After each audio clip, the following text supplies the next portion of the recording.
Halo semuanya, saya Lodovicus Marianus Nifu, jurusan Akuntansi, Fakultas Ekonomi dan Bisnis, Universitas Nusa Cendana. Baik, di sini saya akan menjelaskan tutorial mengenai pembukuan sederhana pada kios.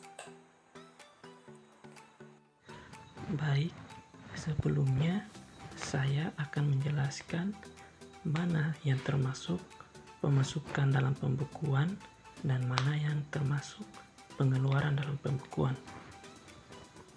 Yang termasuk dalam pemasukan dalam pembukuan yaitu yang pertama, setoran modal atau modal awal, yaitu sejumlah uang yang dibutuhkan dan akan digunakan untuk memulai suatu usaha untuk pertama kalinya. Yang kedua yaitu hasil penjualan atau pendapatan, adalah uang atau pendapatan yang diterima dari hasil penjualan. Yang ketiga yaitu penerimaan piutang, yaitu uang yang diterima dari penjualan hari ini namun baru dibayar oleh pembeli esok harinya. Yang keempat yaitu tambahan modal, yaitu uang yang kita pinjam atau hutang dari pihak lain untuk digunakan sebagai modal tambahan.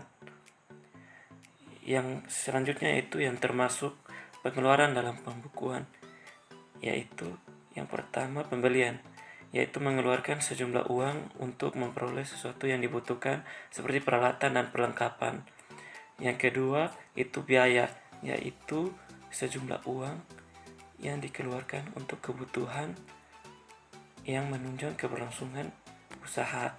Yang berikutnya itu adalah pembayaran utang, yaitu mengeluarkan sejumlah uang untuk mengembalikan uang yang telah kita pinjam ke bank atau orang lain.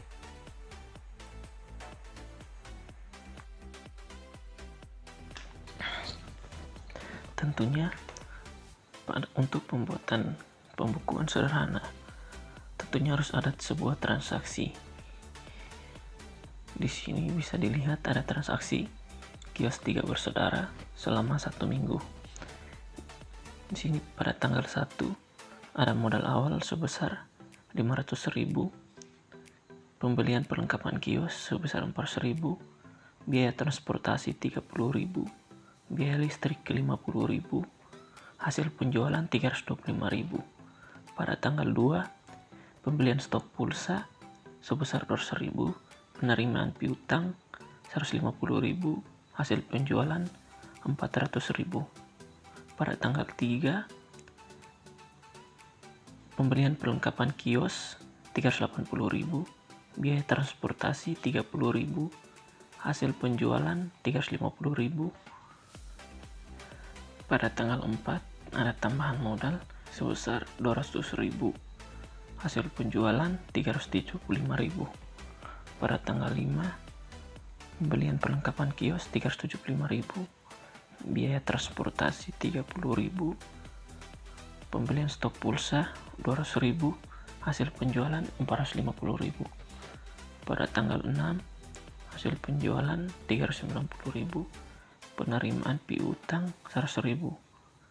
Pada tanggal 7 hasil penjualan 385.000, pembayaran utang sebesar 200.000. Kemudian transaksi yang ada kita masukkan ke dalam buku kas utama. Yang bisa dilihat ini adalah buku kas utama pada kios 3 bersaudara selama 1 minggu. Jika terjadi pengeluaran, maka saldo akan berkurang. Bisa lihat di sini, saldonya itu adalah 500.000 dan sini terjadi pengeluaran sebesar 400.000. 500.000 dikurang 4.000 menjadi 100.000. Dan sebaliknya, jika ada pemasukan, maka saldo akan bertambah. Bisa dilihat di sini, saldonya itu 20.000 dan di sini ada pemasukan sebesar 325.000. Jadi 20.000 ditambah 325.000 sama dengan 345.000.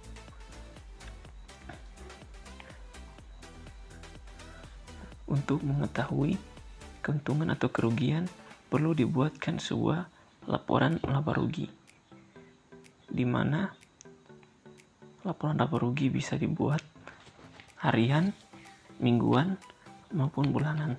Di sini saya membuatnya 1 minggu pada kios 3 bersaudara, di mana laporan laba rugi itu jumlah seluruh penerimaan dikurang dengan jumlah seluruh pengeluaran.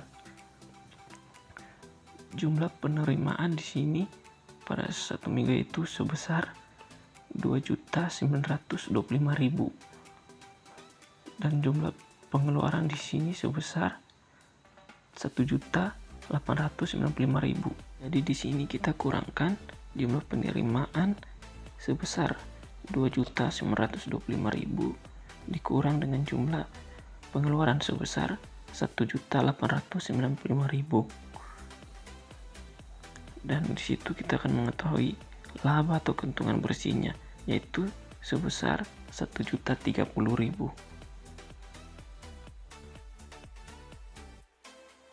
Mengapa hasil laporan laba rugi berbeda dengan saldo akhir pada buku kas? Karena tujuan dari laporan laba rugi adalah untuk melihat keuntungan atau kerugian bersih yang kita alami, sehingga yang dihitung adalah penerimaan dan pengeluaran. Sementara saldo akhir pada buku kas adalah hasil dari pencatatan dari semua transaksi yang terjadi pada usaha yang kita jalani, termasuk modal awal dan tambahan modal. Tahap terakhir dalam melakukan pembekuan yaitu melakukan pengecekan kembali untuk menentukan apakah perhitungan laba rugi yang telah dilakukan benar atau salah, yakni modal awal ditambah dengan laba bersih ditambah modal tambahan, yaitu laba bersih sebesar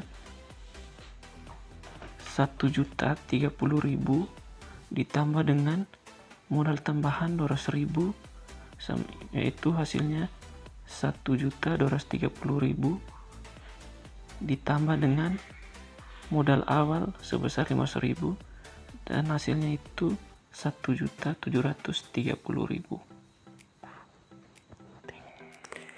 Jika hasil dari perhitungan tadi sama dengan jumlah saldo akhir pada buku kas, maka perhitungan pada laba rugi tadi itu telah benar. Namun jika jumlahnya berbeda dengan saldo akhir pada buku kas, maka ada salah dalam perhitungan laba rugi, dan coba melakukan pengecekan kembali. Mohon maaf apabila ada kesalahan, entah itu pengetikan, ucapan, ataupun pada materi yang saya bahas pada video saya. Semoga video ini bermanfaat untuk kita semua. Terima kasih.